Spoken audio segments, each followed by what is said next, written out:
వాలకం చూస్తుంటే కూలీ కాలీవుడ్ ఆశల్ని నెరవేర్చేలాగే కనిపిస్తుంది. అవును, కంగువాతో 1000 కోట్ల క్లబ్ లోకి అడుగు పెడతానని కాలర్ ఎగరేసి మరీ సెలవిచ్చిన తమిళ తంబీలు బోల్తా పడ్డారు. ఇక దీంతో తమ అంచనాలన్నీ కూలీపైనే పెట్టుకున్నారు. ఇక ప్రస్తుతం రజనీ జోష్ చూస్తుంటే బరిలో ఏ సినిమా ఉన్నా నా వాటా 1000 కోట్లు అంటూ మిగతా సినిమాలకి స్ట్రాంగ్ వార్నింగ్ ఇస్తున్నాడు.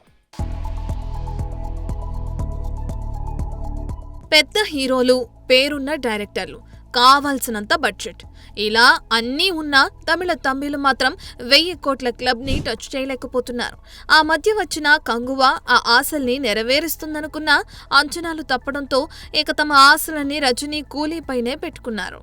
అయితే అదే రోజున హృతిక్ తారక్ నటించిన వార్ 2 కూడా రానుంది.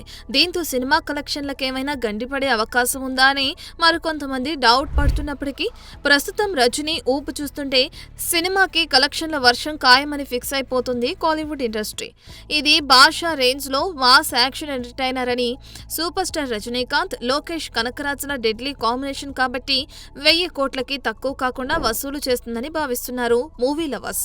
అయితే ఈ రెండు సినిమాలు స్టార్ పవర్ దృష్ట్యా, దర్శకుడు బ్యానర్ దృష్ట్యా 500 కోట్ల క్లబ్ లో మినిమం అడుగు పెడతాయని అంచనా వేస్తున్నారు సినీ పండితులు. బ్లాక్ బస్టర్ టాక్ వినిపిస్తే 500 నుంచి 1000 కోట్ల మధ్య వసూలు దక్కే ఛాన్స్ గట్టిగానే ఉంది. అయితే ప్రజలకు థియేటర్లకు రావడానికి అవసరమైన అన్ని పరిస్థితులు అనుకూలిస్తేనే ఇది పాసిబుల్. చూడాలి మరి కాలీవుడ్ ఆశల్ని ఏ కూలీ ఇప్పుడైనా నెరవేరుస్తాడో లేదో. For more videos like this, subscribe Big TV channel.